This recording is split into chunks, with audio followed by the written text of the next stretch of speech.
Guys, ndati ndimboteera nemi nyaya yandanzwa, nyaya yandibata. In fact ndakanzwa nezuro manheru, nyaya yakandirwadza, yakandibata zvokuti tunesuro. Guys, munoziva chinhu chinonzi urombwa so, chinhu chinonzi uroyi so, chinhu chakangooma zvacho. Guys, uroyi hwekubata bata tsoso nekuita sei guys, munhu anenge anyatsokwira pane mumwe murume wandakanzwa akanyatsokukwira zvakare ndege yake. Guys, akapinda muno munyika, apinda munyika akatoita tanga family yake zvakanaka naka, akaita mhuri yake mai mwana, achishanda zvinhu zvake zvichinyatsoitika mai mwana, zvinhu zvake zvaitofaya.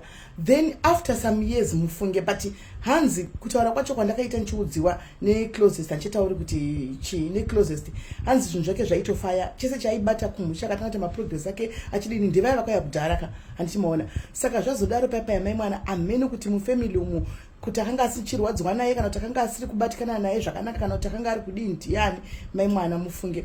Hanzi akatanga kungodya mabhini, kungopenga kunoku mufunge, kungotanga kupenga kuti Vodacom, kutopenga cheko cheko mai mwana, kuzama kufamba, kuzama kuenda kupi, kuzama kuenda kupi, kuzama kuenda kupi mai mwana, kurambisisa mai mwana, kurambisisa kusvikira akutofamba mustreet mai mwana.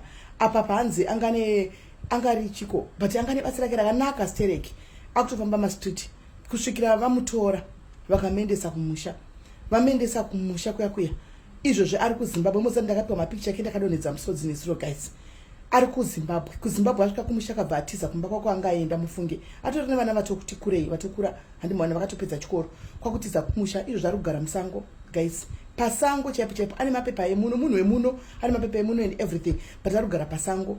Mapictures ake ari pasango, mavideos ake ari pasango. Ndakarwadziwa guys, ndikati pati zvakaoma mafamilies matinoberekwa, kana kuti zvakaoma kana varoi vanyatsokuti tek newe varoi vachikuda. Indonatsa kuti guys gara wakazviprotecta. Guys, zviprotecte, pindawo paunogona kupinda mheno, kana uri wechiita zvaunoita, kana uri wechiita uya unoita, because vanhu vakakuziva kuti hausi muroi kunze vanodherera. Guys, vakazoti hausi muroi vanodherera, zvinani zvikweshana ikoko, kweshanai mudenga imomo, kana iri mwe yamuchadenga tinokweshana muchadenga imomo. Guys, ndakarwadziwa.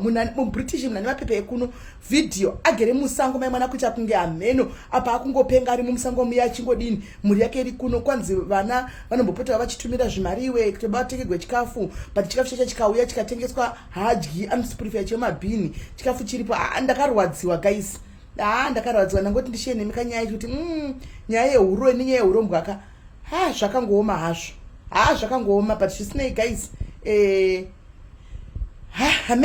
Amen guys, amen. Tichazombotara nezvenyaya idzi nerimwe zuva. Muve nezuva rakanaka guys.